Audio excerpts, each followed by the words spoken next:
दोस्तों सोमवार के दिन भूलकर भी नहीं करनी चाहिए। ये काम दोस्तों सप्ताह में 7 दिन होते हैं जिन्हें हम बार कहते हैं।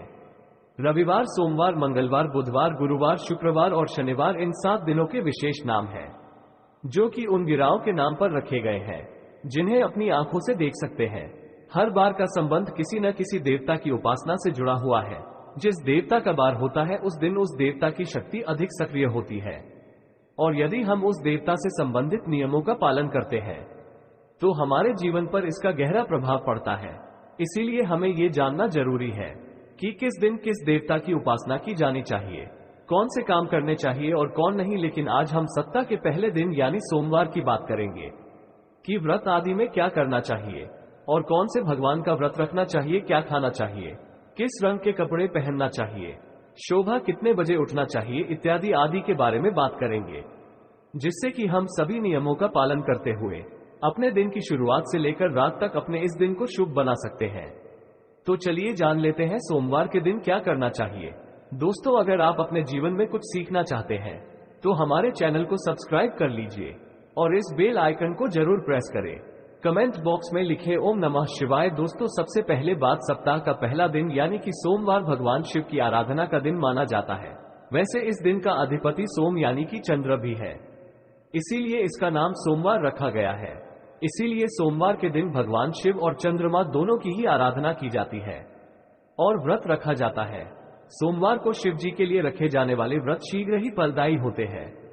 इसीलिए शिव जी के भक्त इस दिन अपने किसी इच्छा की पूर्ति के लिए तथा सुख, समृद्धि और शांति के लिए सोमवार का व्रत अवश्य रखें। वैवाहिक जीवन सुखमय हो तथा अच्छा जीवन साथी मिले, इस कामना के साथ कुंवारी लड़कियां विशेष रूप से सोमवार का व्रत रखती है। दोस्तों, दूसरी बात, ज्योतिष शास्त्र में सोमवार के दिन को विशेष रूप से भगवान शिव और चंद्रमा से जोड़कर देखा जाता है। इसीलिए इस दिन वे सभी काम करने चाहिए जो कि भगवान शिव को प्रिय है। भगवान शिव के मंदिर में जाकर गंगा जल अर्पण करना चाहिए और भगवान शिव को विशेष रूप से प्रिय बेलपत्र को जरूर चलाना चाहिए। शिव जी को चंदन का लेप भी लगाना चाहिए और आटे की पंजीरी का भोग लगाना चाहिए। रात्रि में चंद्रमा को अर्घ्य भी अवश्य देना चाहिए। इससे जीवन में सुख, समृद्धि और धन की प्राप्ति होती है। दोस्तों, तीसरी बात, भगवान शिव को सफेद वस्तु एक अत्यंत प्रिय है। इसीलिए सोमवार के दिन सफेद चीजें जैसे कि दूध, दही, सफेद फूल इत्यादि को विशेष रूप से भगवान शिव को अर्पित करना चाहिए और शिव जी को सफेद चीजों का ही भोग लगाकर आप सफेद वस्तु ही ग्रहण करें। इससे आप पर शिव जी की कृपा अवश्य बरसेगी। इसी के साथ ही सोमवार के दिन सफेद रंग के वस्त्र धारण करना चाहिए, अत्यंत शुभ माना गया है। दोस्तों, चौथी बात, वास्तुशास्त्र के अनुसार सोमवार को किसी आवश्यक काम के लिए घर से बाहर जाने से पहले आईना जरूर देख लें। आपके काम बिना किसी रुकावट के आश्चर्यजनक पूरे हो जाएंगे और आपको यश भी मिलेगा। दोस्तों, ये काम है जो हमें सोमवार के दिन करने चाहिए, लेकिन कुछ काम ऐसे भी हैं जो हमें सोमवार के दिन कभी नहीं करने चाहिए। पहली बात, सोमवार के दिन काले रंग के कपड़े पहनकर शिव जी के मंदिर में भूलकर भी न जाएं।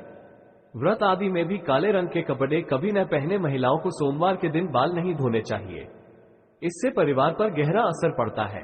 सोमवार के व्रत में व्रतधारी को थोड़ा संयम रखना चाहिए, इससे शिव जी क्रोधित हो जाते हैं। सोमवार के व्रत में व्रतधारी को फलों में नाशपाती का सेवन नहीं करना चाहिए, शुभ नहीं माना जाता। दूसरी बात, सोमवार के दिन मांस का सेवन करना वर्जित है। इसके विपरीत शिव जी का व्रत रखना चाहिए या फिर शुद्ध सात्विक आहार, दूध, दही, फल इत्यादि का सेवन करना चाहिए। दोस्तों, तीसरी बात, सोमवार के दिन किसी का अपमान न करें और बुरे अपशब्द न निकाले, इससे जीवा पर बैठी मां सरस्वती का अपमान होता है और ऐसा बुरा व्यवहार सोमवार के व्रत में तो कतई न करें, व्रत टूट जाता है।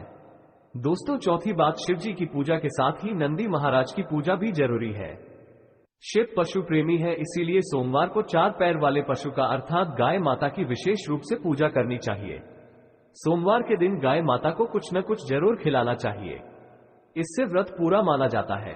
साथ ही साथ नंदी महाराज बैल का अपमान या उनके साथ गलत व्यवहार न करें। दोस्तों, पांचवी बात, पूजा करते समय ध्यान रखें कि भगवान शिव को केतकी का फूल, कुमकुम, तुलसी के पत्ते, कटे फटे बेलपत्र या खंडित चावल भूलकर भी न चढ़ाएं और शंख से में जल अर्पण न करें। तो दोस्तों, सोमवार के दिन इस दिन शिव और चंद्रमा की आराधना करें, व्रत करें, शिव मंदिर में जाएं, साफ मन से दिन में कई बार ओम नमः शिवाय का जाप जरूर करें। भगवान भोलेनाथ आप पर अवश्य प्रसन्न होंगे और आपकी हर मनोकामना पूर्ण करेंगे। दोस्त खासकर सोमवार के दिन शिव की पूजा के बाद भोग लगाकर गाय को कुछ न कुछ सफेद थी जरूर खिलानी चाहिए। जैसे बर्फी, चावल, सफेद लड्डू वगैरह जरूर खिलाएं। इसके कई पुण्य व्यक्ति को प्राप्त होते हैं और सोमवार का व्रत संपूर्ण सफल हो जाता है। मंगलवार को गाय को रोटी के साथ बेसन के लड्डू खिलाने से संपूर्ण लाभ होता है। इससे व्यक्ति का मंगल शांत हो जाता है। और वहीं बुधवार को हरा चारा यानी कि दुर्वा घास खिलाने से बुध ग्रह शांत हो जाता है। इससे भगवान गणेश प्रसन्न होते हैं। ऐसे में गुरुवार को जब भी आप गाय को रोटी खिलाते हैं तो थोड़ी सी आप हल्दी मिलाकर रोटी बनाएं और गाय को रोटी खिला दें। इससे भी बहुत ही पुण्य लाभ होता है। आपको जीवन में लौकिक और अलौकिक दोनों ही फलों की प्राप्ति हो जाती है। शुक्रवार के दिन गाय को खीर खिलाने से शुक्र ग्रह मजबूत होता है। देवी लक्ष्मी प्रसन्न होती है जिसके कारण व्यक्ति मालामाल हो जाता है। माता लक्ष्मी मेहरबान हो जाती है। माना जाता है कि शनिवार के दिन गाय को काले तिल और उड़द पीसकर गेहूं के आटे में डालकर रोटी बनाकर खिलाने से शनि दोष शांत हो जाता है। दोस्त वहीं हर रविवार को रोटी के साथ गुड़ मिलाकर गाय को खिलाने से सूर्य की महादशा ठीक हो जाती है। व्यक्ति निश्चित तौर पर धनी बन जाता है। दोस्तों, आप एक परेशानी आती है कि शहरों में लोग ऊंचे ऊंचे फ्लैट में रहती है। फ्लैट सिस्टम होने के कारण गाय को रोटी खिलाने में जिसे भी परेशानी आती है उसके लिए एक उपाय है। आप जिस सोसाइटी में रहते हैं वो गेट कीपर तो जरूर होगा। आप पहली रोटी बनाकर उस गेट कीपर को जरूर दे दें। जरूरी नहीं होता कि आप अपने हाथ से ही गाय को रोटी खिलाएं।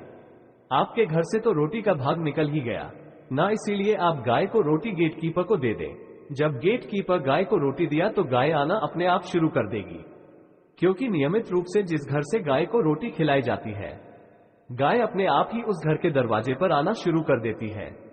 फिर जब गौमाता आना शुरू कर दे तो कोशिश करें कि गेट कीपर से उसके आने का समय पूछ ले, फिर उस समय जाकर गाय को रोटी खिला दे। दोस्तों, एक बार जब आप अपने हाथों से गाय को रोटी खिला देंगे तो वो जरूर अपना भोग लेने आएगी। गाय एक निश्चित समय पर आकर सबके दरवाजे से अपना भोग ले लेती है। थोड़ा समय आगे पीछे हो सकता है पर गाय माता घर की चौखट पर आती जरूर है और गाय दरवाजे पर आकर जोर जोर से पुकारती भी है ताकि आप उसे रोटी खिला दें। अगर आपने भी गाय को रोटी खिलाई